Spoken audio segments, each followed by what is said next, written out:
आपके अपने YouTube channel खबर समाचार में आपका स्वागत है। जी मीडिया द्वारा राजकीय बगड़िया चिकित्सालय में दी गई एम्बुलेंस को दिवंगत मंत्री मास्टर भंवरलाल मेघवाल के पुत्र मनोज मेघवाल ने हरी झंडी दिखाकर रवाना किया।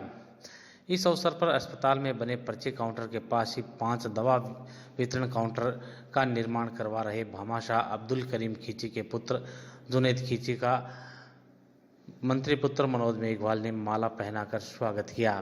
इस अवसर पर पीएमओ डॉक्टर सुरेश कालानी ने मंत्री पुत्र मनोज मेघवाल से चर्चा करते हुए उन्हें बताया कि सरकार द्वारा भेजे गए वेंटिलेटर आ गए हैं, लेकिन उनका अधिकतम सदुपयोग करने के लिए आईसीयू रूम का होना बेहद जरूरी है।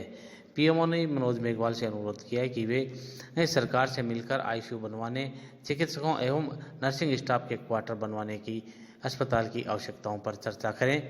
इस अवसर पर निवर्तमान सभापति सिकंदर अली खिलजी, प्रदीप तोदी, सविता राठी, इद्रिस गौरी, विद्याधर बेनीवाल, दीवान सिंह भानीशरिया, बजरंग सेन, मुकुल मिश्रा, यूनुस खान, बशीर खान फौजी, फारूक भूटा, उषा बगड़ा, मधु बागरेचा, श्यामलाल गोयल, आवेश राव, इकबाल खान, मोहम्मद शफी खान, श्रीराम भमा सहित अनेक कांग्रेस कार्यकर्ता उपस्थित थे।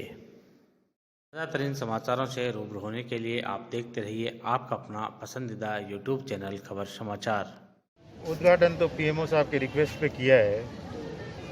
दूसरा जो सोनोलॉजिस्ट का, यहाँ सोनोलॉजिस्ट परमानेंट थे, अभी महीने भर पहले अचानक अपनी पर्सनल कारण से वो यहाँ से ट्रांसफ़र करा के चले गए थे। अब आचार संहिता आज हटी है, तो सोमवार को मैं जयपुर जाऊँगा, वहाँ चिकित्सा मंत्री जी से बात करके तुरंत यहाँ रेडियोलॉजिस्ट लगाने के लिए प्रबंध करूँगा। सुजानगढ़ अस्पताल में 5 आज आचार संहिता हट गई है, इसलिए ये काम जल्दी 5 वेंटिलेटर मिले, क्या कहेंगे?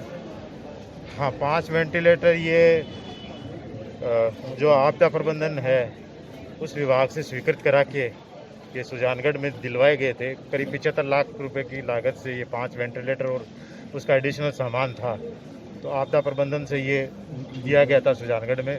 ये जब मंत्री जी उस समय स्वस्थ थे और कोरोना का जो शुरुआती टाइम था, उसी समय उन्होंने ये निर्णय लिया था कि भी कभी भी आगे ये जैसे फैलेगा तो उस समय लोकल स्तर पर भी सुविधा इस तरह की मिल जाए, क्योंकि कोरोना में सबसे ज़्यादा ज़रूरत पड़ती है या तो वेंटिलेटर की या ऑक्सीजन की, क्योंकि उसमें अचानक पेशेंट का ऑक्सीजन लेवल डाउन हो जाता है।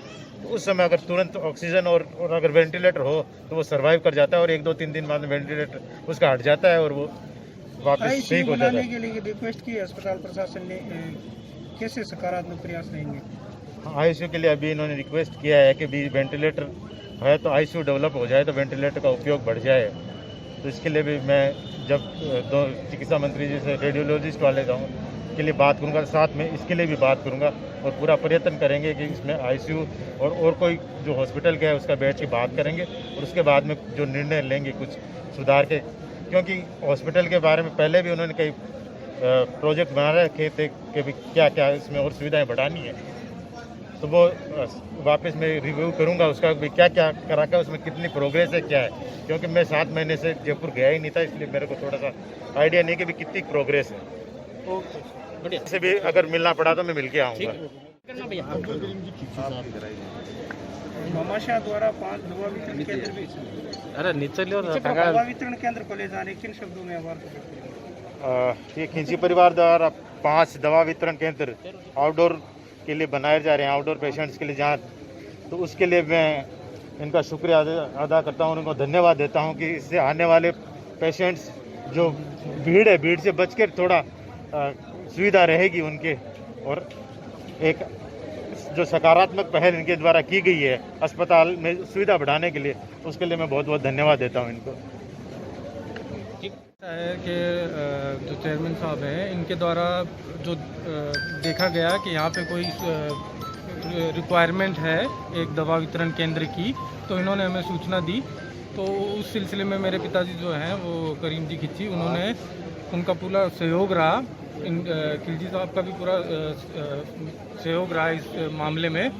तो ऐसी जो परिस्थितियां आती है, जो स्वास्थ्य केंद्र में विकास की जो रिक्वायरमेंट्स आती है, जनसंख्या जैसे बढ़ रही है, सुजानगढ़ का जैसा विकास हो रहा है और जैसे जैसे विस्तार हो रहा है, तो जैसे सुविधा बढ़ती है उससे जो हमारे जैसे या लोगों और भी जैसे लोगों का सहयोग से कोई काम होता है तो वो बहुत ही बेहतरीन है और ऐसा काम आगे भी होता रहना चाहिए।